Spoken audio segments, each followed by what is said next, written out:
Hello, friends. Welcome back to another collection of reality glitches that'll make you question everything you thought you knew about how the world works. I've been getting so many submissions lately, and honestly, the more stories I read, the less certain I am about what's actually real. Today's batch includes some experiences that are just, well, they're impossible.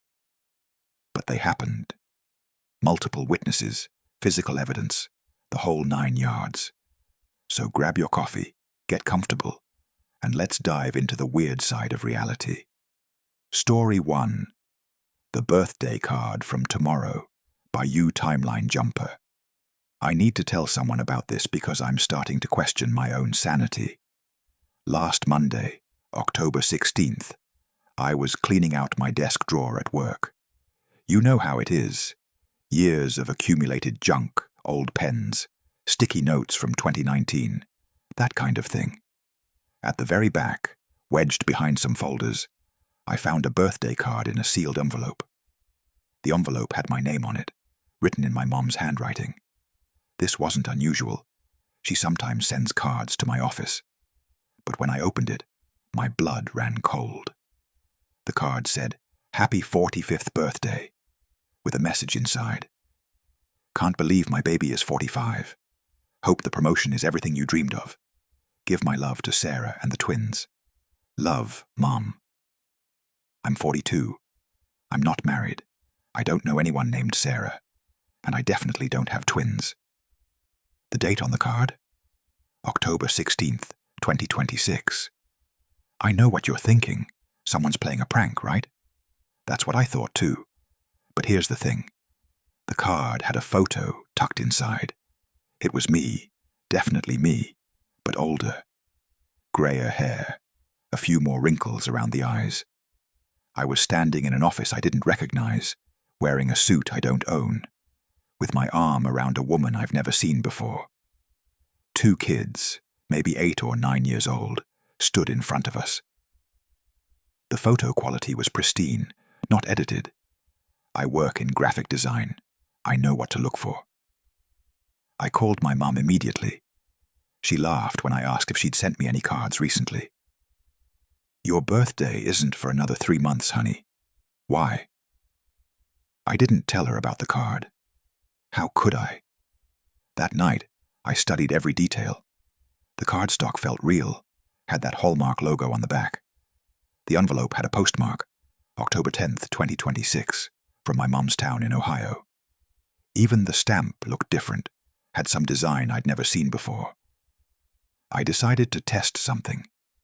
The woman in the photo was wearing a distinctive necklace, a silver pendant with what looked like a constellation pattern. I've been checking jewelry stores, online shops, everywhere. That design doesn't exist. Not yet, anyway. Wednesday, something else happened. I got an email from LinkedIn about a job posting. Senior director position at a company called Nexus Solutions. The weird part. The office in the background of their company photos looks exactly like the office in my birthday card photo. I checked. Nexus Solutions was founded 2 weeks ago. They're a startup with 3 employees. I've applied for the job.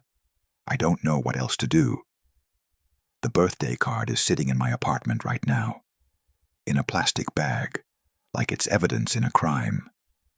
Every time I look at it, I get this feeling like I'm not supposed to have it, like it's a mistake in the timeline or something. My rational brain keeps saying there's an explanation, but I've turned this over 1,000 times, and I keep coming back to the same impossible conclusion. Somehow, I received a birthday card from my future mom about a future life I haven't lived yet. Has anyone else ever received something from the future? Man, that story gives me chills every time I read it. The detail about the constellation necklace that doesn't exist yet, that's what gets me. All right, let's switch gears a bit with this next one. Different kind of glitch, but equally unsettling. Story 2. The Vanishing Walmart by you, Midwest Mike. This is going to sound ridiculous, but I swear on my life this happened. 2 months ago, I was driving through Kansas, heading to Denver for a wedding. It was late, probably around 11 p.m., and I needed to stop for gas and snacks. I took exit 237 near a town called Millfield. I remember the exit number because it's the same as my apartment number. Right off the highway, there was a Walmart. Not a super Walmart, just a regular one, but it was open 24 hours according to the sign. Perfect. I needed phone charger cables anyway. I went in, bought my stuff, energy drinks, chips, a phone cable, some gum. The cashier was this older woman named Dolores. I remember because she had a name tag and she commented on my Texas license when I showed my ID for the energy drinks. She said her grandson lived in Austin. Total normal experience. I left, got gas at the station next door, and continued driving. Here's where it gets weird. 3 weeks later, I'm driving back the same route. I figure I'll stop at the same exit, same Walmart, get snacks for the drive home. I take exit 237. There's no Walmart. There's no gas station. There's nothing but an empty field with a historical marker about some Civil War battle. I thought I had the wrong exit, so I drove to 236 and 238. Nothing. I pulled up Google Maps. No Walmart for 60 miles in any direction. I even checked my credit card statement on my phone. The charge from 3 weeks earlier. It says, Walmart store, number 4782. I Googled that store number. It doesn't exist. Walmart store numbers don't even go that high. I'm not crazy. I'm not making this up. And I wasn't tired or confused. I have the receipt. I still have the damn phone cable I bought. The packaging has a Walmart price sticker. But the store where I bought it apparently doesn't, and has never existed. I've checked historical Google Earth images. That field has been empty since at least 2009. I've called the Kansas Department of Transportation. There's never been commercial development at that exit. I even found a Millfield community Facebook page and asked if there used to be a Walmart there. People thought I was trolling them. But I was there. I talked to Dolores.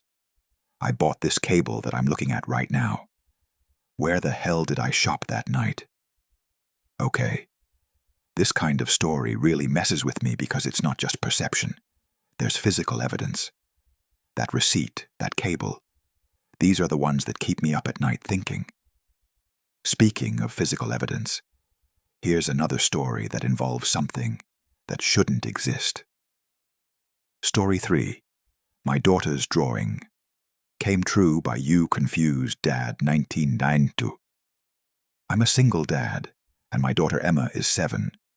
She's always been a creative kid, loves to draw and make up stories. But something happened last month that I cannot explain, and it's honestly making me reconsider everything I thought I knew about reality. September 8th was a Saturday. Emma was at the kitchen table drawing while I made breakfast. She was using her favorite purple marker, the one she insists on using for everything. She showed me her picture. It was our house, but with a big tree in the front yard. We don't have a tree in our front yard. We have a tiny lawn and a driveway. That's it. That's nice, sweetheart, I said. Is that a magic tree? No, Daddy, she said, very matter of fact. That's the tree outside, the one with the swing. I figured it was just her imagination. Kids, right? She kept adding details to the drawing throughout the morning. A tire swing on the left branch, a birdhouse near the top, even little initials carved in the trunk. E+D in a heart, which she said stood for Emma and Daddy. Sweet kid stuff. Here's where it gets absolutely insane.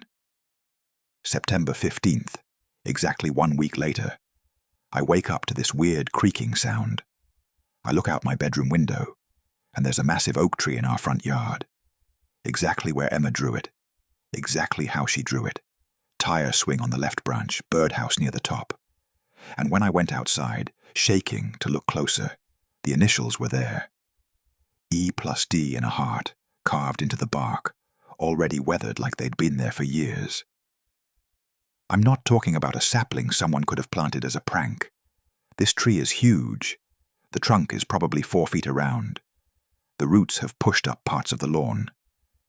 It's been there for decades, except it hasn't, because it literally didn't exist a week ago. I knocked on my neighbor's door, trying to act casual. "Hey, Bob. Weird question. Do you remember when we moved in 3 years ago? Was that tree there?" Bob looked at me like I was losing it.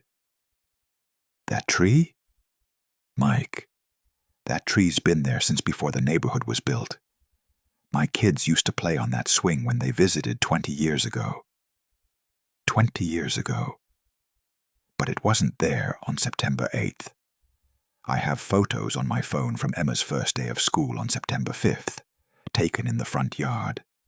No tree. I have security camera footage from September 10th, showing Amazon delivering a package. No tree. But here's the really unsettling part. When I check those same photos now, the tree is in them. That first day of school photo. She's standing next to the tree. The security footage. The delivery guy walks around the tree. The only evidence I have that this tree wasn't always there is Emma's drawing from September 8th, because in her picture, she drew our house without the tree first, in pencil, then added the tree on top in purple marker. You can see the original treeless yard underneath. I asked Emma about it. She just shrugged and said, "I knew it was coming, Daddy. I saw it in my dream, so I drew it to remember." I've had the tree checked by an arborist. He says it's at least 60 years old, probably older. The swing's rope is weathered but safe. The wood of the birdhouse is aged cedar. Everything about this tree suggests it's been here longer than our house. But I know it wasn't. I know it appeared overnight, exactly as my daughter drew it. And I have no idea what that means, or what to do about it. What do you do when your 7-year-old daughter can apparently draw things into existence? You know what really gets me about that one? It's the changing photos. Like reality didn't just add the tree, it retroactively inserted it into the past. That's some next-level glitch material right there. All right, this next one is longer, and it's one of those investigation-style stories where someone really tried to get to the bottom of what happened to them. Story 4. The Office That Exists on Thursdays, by you data analyst, Sarah. I'm a data analyst, which means I'm professionally trained to spot patterns and anomalies. I need you to understand that before I tell you this story, because I've spent the last 2 months documenting something that should not be possible. It started in August. I work in a 12-story office building in downtown Portland. Our company, Vertex Marketing, is on the 7th floor. Pretty standard setup. Elevator opens to a reception area, hallway with offices on both sides. I've worked there for 4 years. On Thursday, August 17th, I stayed late finishing a report. Around 8 p.m., I went to the bathroom. When I came back, I accidentally hit the button for the 8th floor instead of 7. The elevator opened, and instead of the law firm that's supposed to be there, I saw another office. The layout was identical to our floor, but the company name on the wall said Meridian Analytics. I figured the law firm had moved out, and someone new moved in. Weird that I hadn't heard about it, but whatever. I went back to 7, finished my work, went home. The next day, Friday, I mentioned to my coworker Josh about the new company on 8. He looked confused. There's no company on 8. That floor's been under renovation for like 6 months. We went to check on our lunch break. Josh was right. The 8th floor was completely gutted. Plastic sheets, exposed beams, construction dust everywhere. But I know what I saw. Meridian Analytics. It was right there. The next, Thursday, August 24th, I stayed late on purpose. At 8 p.m., I went to the 8th floor. Meridian Analytics was there. The reception desk was staffed by a young woman with red hair. She smiled at me. "Can I help you?" I mumbled something about having the wrong floor and left immediately. Friday, August 25th. Construction zone. This is where I started documenting everything. I've been to the 8th floor every single day since then. The pattern is consistent. Meridian Analytics exists only on Thursdays, and only after 6 p.m. I've taken photos. On Thursdays, they show a pristine office with Meridian Analytics branding. The exact same photos, when I look at them on any other day, show the construction zone. The images literally change depending on what day I'm viewing them. I've tried to research Meridian Analytics. On Thursdays, they have a website, LinkedIn presence, even Google reviews. On other days, none of that exists. No digital footprint whatsoever.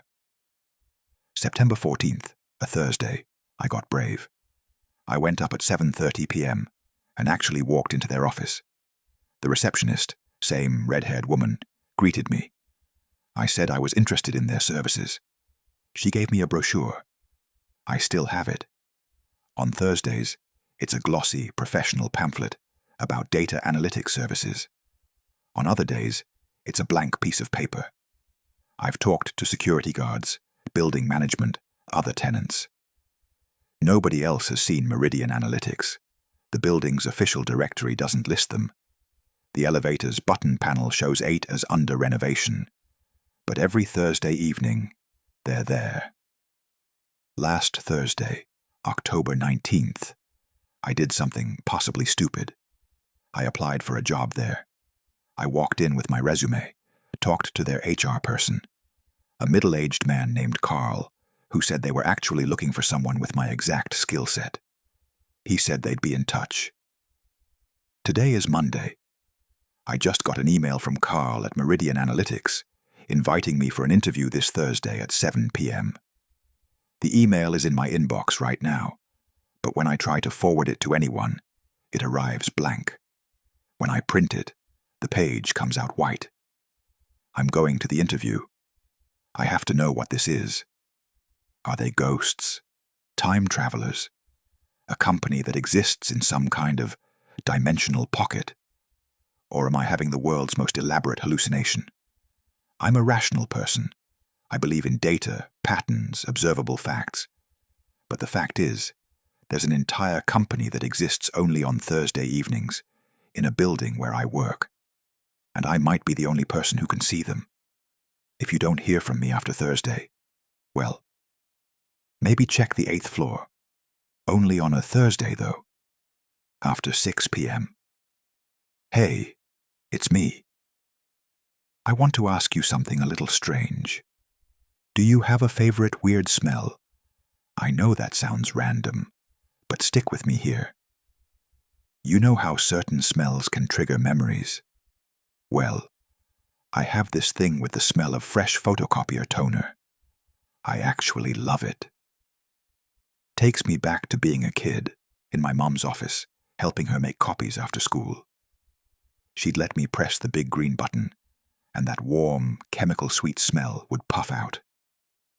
To this day, whenever I smell a photocopier, I'm 8 years old again, feeling important because Mom trusted me with the office equipment. There's probably something deeply psychological there, but honestly, I just think it's comforting. Weird, right? Let me know in the comments what your weird comfort smell is. I'm genuinely curious if everyone has one. All right, let's get back to the glitches. Story 5. The Man Who Kept Walking By you, window watcher, Tuo. I need someone to tell me I'm not losing my mind. I live in a third-floor apartment in Seattle. corner unit with windows facing 2 streets. My desk is set up in the corner, where I can see both views. I work from home, so I spend probably 10 hours a day at this desk. 3 weeks ago, I noticed this man walking by on the street below. Nothing unusual.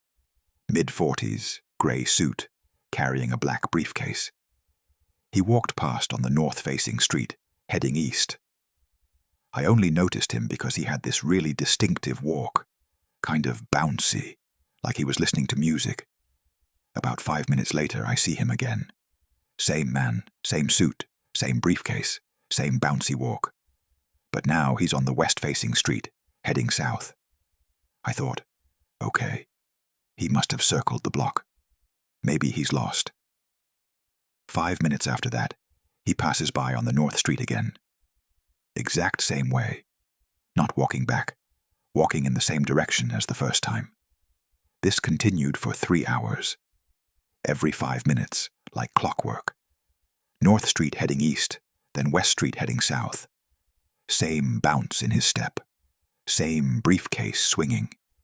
Even the same expression on his face. This kind of vacant half-smile. I started filming after the first hour. I have 23 videos of this man walking by. I timed them. Every pass is exactly 5 minutes and 12 seconds apart. Here's what makes it impossible. The route doesn't work. To go from where he disappears on the North Street to where he appears on the West Street, he'd have to run about 3 blocks in under 10 seconds. To get back to the starting point on the North Street, he'd have to teleport. I went down to street level after the second hour, stood at the corner to see what was happening. The man walked past me on the North Street. I watched him go about half a block. Then I turned to watch the West Street. 20 seconds later, there he was, already mid-block, walking south. Physically impossible. I tried to follow him once. He turned the corner, heading south. I ran to catch up, maybe 4 seconds behind him, and when I turned the corner, he was gone. Completely vanished. But sure enough, 5 minutes and 12 seconds later, he passed by on the North Street again. After 3 hours and 46 passes, he just stopped. Haven't seen him since. I showed the videos to my girlfriend. She said it's clearly different, people who just look similar. But I had her watch them side by side. Same face. Same suit with a tiny coffee stain on the left lapel. Same briefcase with a scratched corner. Even the same wedding ring catching the light. I've been watching for him every day since. Nothing. But I keep thinking, what if he's still walking somewhere? Still doing his impossible loop, just somewhere I can't see. The really disturbing part is that in video number 18, he looks up at my window, looks right at me. And he nods, like he knows I'm watching. But in the next video, 5 minutes and 12 seconds later, he doesn't look up. Like that nod never happened. What was I watching? Who was that man?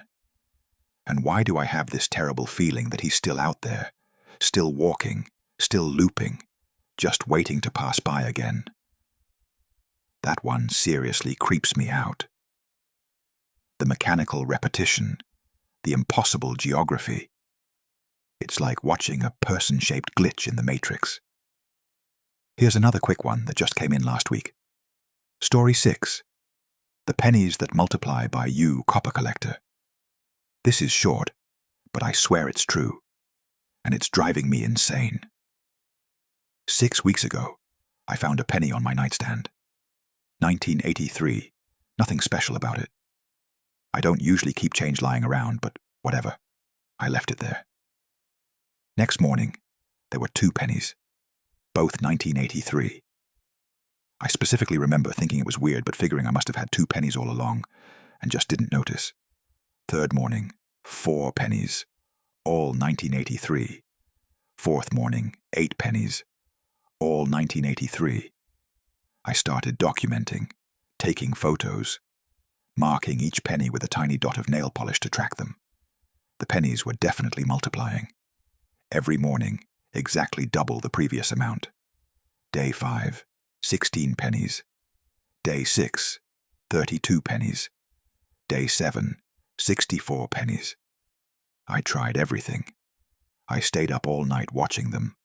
Nothing happened until exactly 6:17 a.m. when I blinked, and suddenly there were twice as many. I set up a camera. The footage shows the pennies are there one frame, then twice as many the next frame, at exactly 6:17 a.m. I moved them to a jar. They still doubled. I put them in different rooms. They still doubled, but only the ones on my nightstand. I spent them at a store. The next morning, they were back, doubled. By day 12, I had 4,096 pennies. That's when I got scared. Do the math. By day 30, I'd have over 1 billion pennies. Where would they even fit? So I did something drastic. I took all 4,096 pennies to a bank, converted them to bills, and donated the money to charity. Got a receipt and everything. The next morning, 8,992 pennies were on my nightstand. The charity still had my donation. I called to confirm. These were new pennies, or copies, or something. Day 14, I rented a storage unit just for the pennies. Day 15, I called in sick to work to deal with the penny situation. Day 16, 65,596 pennies. That's when it stopped. Just stopped. Day 17, still 65,536 pennies. No more doubling. I waited a week to be sure, then took them all to a coin counting machine. 655.36. But here's the truly weird part. I kept 1 penny. Just one, in my pocket, separate from the others. It's still there. It hasn't doubled. But sometimes, I swear I feel it vibrating. And once, just once, I pulled it out, and the date had changed to 2027. When I looked again, it was back to 1983. I'm terrified it's going to start doubling again. But I'm also terrified to get rid of it. What if it's some kind of test? What if getting rid of it causes something worse? Does anyone know what this means? Why pennies? Why 1983? Why exactly 6:17 a.m.? And why did it stop at exactly 65,536? Which, if you're wondering, is 2 to the 16th power. Math glitches freak me out in a very specific way. It's like reality is showing its code or something. Okay, this next one is long, but the person really went deep, trying to figure out what was happening to them. Story 7. The Sky Isn't Rendering Correctly by Utah Digital Skywatcher. I'm a software developer, and for the last 6 months, I've been documenting what I can only describe as rendering errors in the sky. I know how insane that sounds, but I have evidence. It started in May. I was out for my morning run, about 6 a.m., when I noticed something odd about a cloud. Part of it was pixelated. That's the only way I can describe it. Like when a video buffers and you get those square artifacts. A section of this cloud, maybe the size of a house from my perspective, was broken into visible squares of slightly different shades of white and gray. I stopped running and stared, rubbed my eyes. It was still there. I took a photo, but on my phone screen it looked normal. When I looked back up, the pixelation was gone. I wrote it off as tired eyes. Maybe I needed new contacts. 2 weeks later, same thing, different cloud. This time I was fully awake, middle of the day, wearing my new contacts. A cumulus cloud had a perfectly rectangular section that was displaying at what looked like a lower resolution than the rest. I grabbed my DSLR from my car, I'm into photography, and took multiple shots with different lenses. On camera, normal cloud. To my eyes, obvious rendering error. That's when I started the documentation project. Every morning and evening, I photograph the sky from my balcony. Same position, same angle. I've also started carrying a portable camera everywhere. Here's what I've documented so far. June 3rd. A section of blue sky that flickered between two slightly different shades of blue, like a refresh rate issue. June 19th.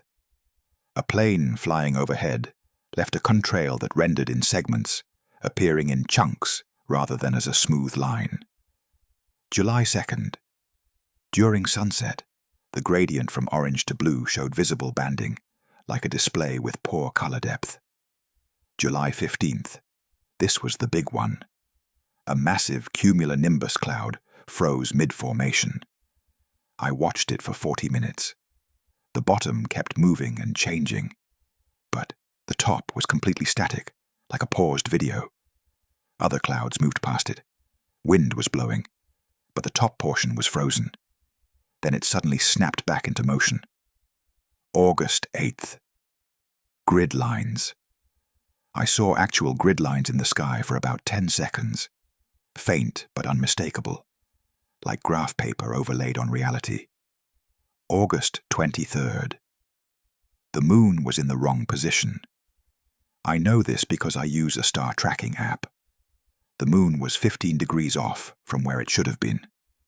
I checked the app, looked up, checked again. It was wrong. 3 hours later, it had corrected itself. September 10th. Duplicate clouds. 2 identical clouds, same shape, same size, about a mile apart. Not similar, identical, down to every wisp.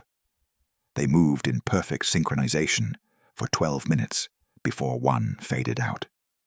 September 29th. The texture pop-in incident. I was watching clouds form over the mountains. They appeared first as solid gray polygons, then the detailed texture suddenly popped in, like a video game loading high-res textures. October 1st. The sky tiled. I don't know how else to describe it. A section of sky with a distinctive cloud pattern, repeated 3 times in a row, like someone had copy-pasted it. I've shown these observations to friends. They see nothing unusual. I've been to eye doctors, neurologists, psychiatrists. All say I'm healthy. No vision problems, no brain abnormalities, no mental health issues. But I keep seeing these glitches, these rendering errors, these signs that the sky, maybe reality itself, is being generated, and sometimes the generation has errors. 2 nights ago, October 20th, something new happened. I saw a star appear in the wrong place, too low, too bright, then slide across about 10 degrees to where it should be, like it was being dragged into position. But this time, my neighbor saw it too. He was on his balcony smoking. I heard him say, "What the hell?" I looked over, and he was staring at the same spot in the sky. "Did you see that?" I asked. He looked at me, eyes wide. That star just moved, like someone dragged it. We don't talk about it, but now I see him out there every night, watching the sky, looking for glitches. If reality is a simulation, the sky rendering system needs a patch. And I think more people are starting to notice. Man, the idea that reality might have actual rendering errors like a computer program, that's the kind of thing that keeps me staring at the ceiling at 3 a.m. All right, here's one more before we take a quick breather. Story 8. I Understood Every Language for 10 Minutes by U Tower of Babel, 23. Last Tuesday, October 17th, something happened to me that I can't explain, and I need to know if anyone else has experienced this. I was at JFK Airport, Terminal 4, waiting for a delayed flight to London. It was around 2 p.m., and the terminal was packed. You know how international terminals are, dozens of languages being spoken all around you. I was exhausted, running on maybe 3 hours of sleep, stress eating overpriced airport sushi, when suddenly I could understand everything. I don't mean I thought I could understand. I mean I literally understood every conversation around me, regardless of the language. The Japanese couple next to me was arguing about whether they packed their daughter's medication. The woman was saying, "I told you 3 times to check her bag." and the man kept insisting he did. A group of Russian businessmen behind me were discussing a merger that fell through because someone named Victor had been embezzling. Two women speaking what I later learned was Yoruba were gossiping about their sister's terrible new boyfriend. An elderly man on the phone in Arabic was trying to explain to his grandson how to reset a router. I understood it all. Not like I was translating in my head. I just understood, the same way I understand English. The words were foreign, but the meaning was crystal clear. I was completely sober, by the way. No alcohol, no medication, nothing. At first, I thought I was having some kind of stroke, but I felt fine. Better than fine, actually. My mind felt incredibly clear. I tested it. I walked to a gate where a flight to Seoul was boarding. Korean announcements, understood perfectly. They were calling for passengers needing special assistance. I found a family speaking Hindi. The kids were asking for ice cream, and the mom was saying they could have some after they landed. A Portuguese conversation between pilots about weather conditions over the Atlantic. French teenagers complaining about their teacher. Mandarin-speaking tourists trying to figure out how to get to their connecting flight. I understood everything, every single word. It lasted exactly 10 minutes. I know because I checked my phone the moment I realized what was happening. 2:07 p.m. At 2:17 p.m., mid-sentence of listening to a German couple discuss their hotel reservation, it stopped. The words became just sounds again. Foreign, meaningless. I tried desperately to hold on to it. I ran back to the Japanese couple. Nothing.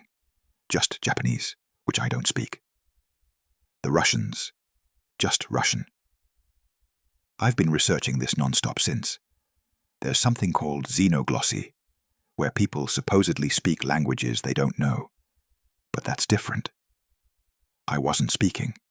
I was understanding. And it wasn't one language. It was all of them. The thing that haunts me is that for those 10 minutes, I felt like I was perceiving reality correctly. Like this is how humans are supposed to communicate. Pure understanding without the barrier of language. And now, being back to monolingual feels like being partially deaf. I've been back to JFK twice, same terminal, same time.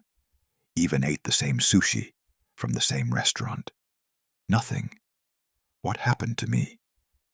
Why just 10 minutes?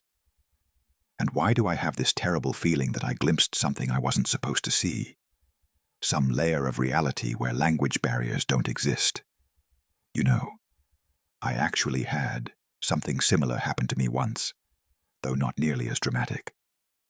I was in college, pulling an all-nighter, and for about 30 seconds I could read my roommate's Russian textbook. Not understand Russian. I could just read it like it was English. The moment I realized what was happening and tried to focus on it, it was gone. Never happened again. Still freaks me out 15 years later.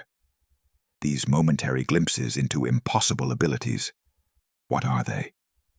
Glitches that briefly give us access to features we're not supposed to have. Or moments when our brains accidentally tune into something bigger. I honestly don't know, but stories like these make me wonder if consciousness itself might be more flexible than we think. Like maybe we're all capable of way more than we realize, but something usually keeps those abilities locked away. Anyway, let me know if you've ever had anything like this happen. Let's keep going. We've got more stories to get through.